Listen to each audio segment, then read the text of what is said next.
General, you said that there's another phase of this, is what was going on in Benghazi and Libya before September 11th of 2012. Now, of course, President Obama decided to intervene in the Libyan civil war to help overthrow Muammar Gaddafi. He did not get an authorization from Congress. He said we weren't going to put boots on the ground when he announced that he was going to do this. And from the material, again, in the State Department's own report and what the Senate committee has come forward with, we know that Ambassador Stevens, who was the Senate Special Envoy to Benghazi, was put into Benghazi on April 5th of 2011 when Gaddafi was still in power and Benghazi was more or less the center of the revolutionary forces, with 10 armed security guards from the State Department, and they went and they lived at the Tibesti Hotel. There were some security concerns about that hotel, and according to the State Department report, Ambassador, then Special Envoy Stevens, on June 1st, moved into the annex in Benghazi, which seems to indicate that the CIA was already on the ground operating that facility in Benghazi while Gaddafi was still in power and the revolution was going on. Why would the CIA have that kind of facility in Benghazi at that time? I think that it was established probably after things erupted there, but I don't think there's any question. There's no question in my mind that we were funneling arms and other types of material to the Libyan rebels there. I think Stevens was heading up that covert action program, and remember that a covert action program is, by definition, is one that ultimately we would deny. Right. But it is also only executed after the president signs a finding and the Congress has been briefed on it. So I think Stevens was running guns, is the bottom line. Right. Obviously, this is your supposition, but a well-educated supposition. It is an educated supposition. And so the hypothesis would be that President Obama decides unilaterally without congressional authority that he's going to back the Libyan revolution, and he's talking about using air power to do it, rather sterile, low risk in terms of casualties for the U.S., but then they established this covert operation, which the president personally would have had to sign off on in order. They would have needed to notify the intelligence chairman and the leaders in Congress. Right. And they established the CIA facility, the annex. And from the State Department side, then Special Envoy Stevens goes in with his folks to help coordinate this effort, basically deliver arms to overthrow Gaddafi to the rebels in Benghazi. Right. Who later turned out to be some Islamist militia. Oh, very much so. Now, the question is, was this a legal covert action? Number one question. That's the first question. Was it a legal covert action? The second question is, then what was Stevens doing there on September 11th of 2012? Well, more supposition was that he was now funneling guns to the rebel forces in Syria, using essentially the Turks to facilitate that. Was that occurring? A, and if so, was it a legal covert action? Now you think that it's a reasonable supposition that what was happening in Benghazi was a conduit point for moving guns into the Syrian rebels. You think these would be guns that they were confiscating from, or guns that formerly belonged to the Gaddafi regime? Or I think they could have been taking some of those guns back from the Gaddafi regime there.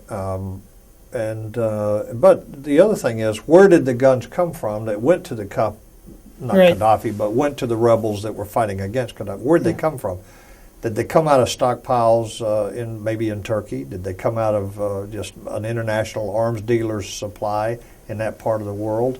See, they don't necessarily come from a depot in America when you do that. Right. Normally they don't. Now, do we know anything about the types of guns that were moved to the rebels in Benghazi? The standard is AK-47s, RPGs. They're familiar with those kinds of weapons, AK-47s, RPGs, and if you go back as far back as the 80s, Stinger missiles. Now, in terms of, assuming this hypothesis is correct, and the CIA annex and Ambassador Stevens' function in Benghazi during the revolution was to arm the opposition to Gaddafi. Wouldn't the congressional leaders and intelligence people know already whether that was a legal covert action? Because they would have either been clearly notified about it or not. Right. So They would know. There's 8 people that have to be briefed when you run a legal covert action. And those 8 people are, in 4 in the House, 4 in the Senate. So they would know if this was a legal covert action. But that question hasn't come up. I've done some independent research and feel reasonably confident in saying they were running a covert action there. I have no reason to believe that it wasn't approved, by the president and knowledgeable at the congressional level. It almost, I think it transcends supposition that if you have a CIA facility in a city like Benghazi and you have former Navy SEALs working there, that they were doing some sort of covert activity. And keep in mind, this facility was a home. I mean, it was somebody's personal compound that had been rented. Right. I don't think they built this thing. The special mission compound.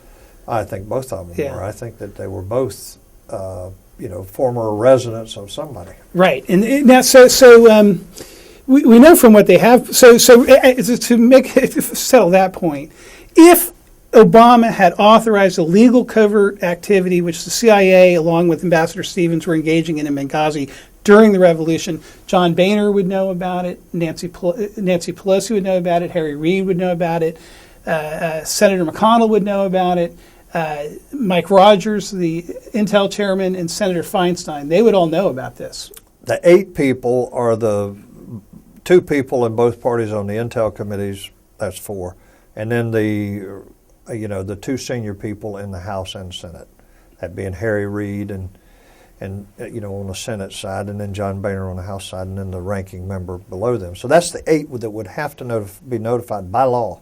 All right, so moving forward in time, we know that the ambassador, then Special Envoy Stevens, is in the annex in June of 11. They then open up the special mission compound later that month. I think it was June 21st that month. He moves over there. So you have a State Department facility, CIA facility, about half a mile as crow flies in Benghazi. That fall, Gaddafi's overthrown. He's killed. He's out. In November, Special Envoy Stevens leaves Benghazi, leaves Libya, but the CIA annex is still operating there. And that special mission compound remains open. But what strikes me, General, from reading these reports is that there's almost no one at that State Department facility. In fact, at the time that when Chris Stevens went back there on September 10th, that was the first time he'd been back to Benghazi since he left the previous November. There was one temporary duty principal officer there who had only been there for 13 days because they kept them there for a very short period. He was set to rotate out the next morning, which he did. He left the country, or he left Benghazi.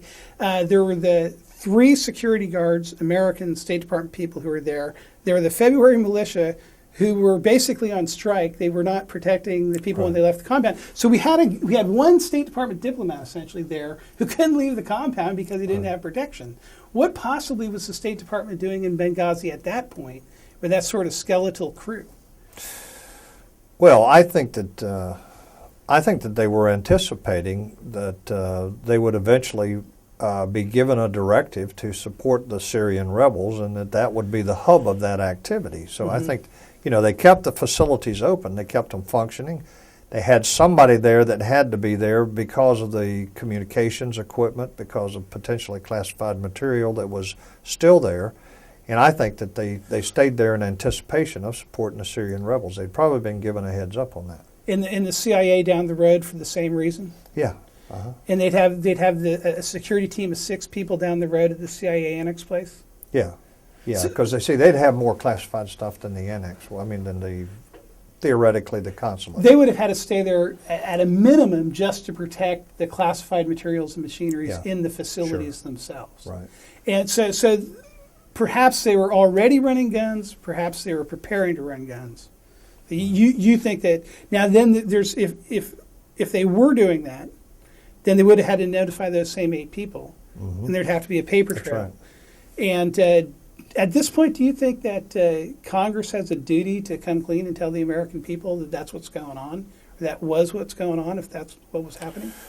In the context of why Ambassador Stevens was there that day, I think that the American public needs an explanation. And if that explanation is that he was there to meet with the Turkish General Counsel, who was helping to facilitate the flow of arms, then I think that needs to come out. I do not think the details of the covert action need to be explained to the American public. Otherwise, why would you have a covert action program? Now, I, for one, don't think we should be supporting the rebels in Syria. There's no good outcome in Syria, but I won't get off on that tangent. But I don't think that they necessarily have to explain to us exactly the mechanism or the mechanics of a covert action program.